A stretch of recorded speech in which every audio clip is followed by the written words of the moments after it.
करताव काय अशी गाय सांभाळायला मनगटात ताकद लागते. हिला रे आहे नाही कशी माणसाजवळच गाय चरते या आणि जनावराला माया पण लावावं लागते. ही कुणाच्या पण कामं नाहीत, फक्त शेतकरीच करू शकतो. हिला रे या बा कशी जवळ चरायला लागली. माया लावली तर झाडावरलं पाखरू सुद्धा जवळ येते. कोणाचे पण कामं नाहीत.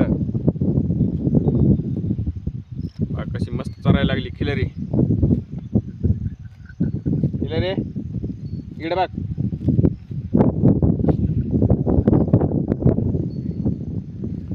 असं खिलरीला चरायला माया लावली तर जनावर पण माया लावते माणसाली.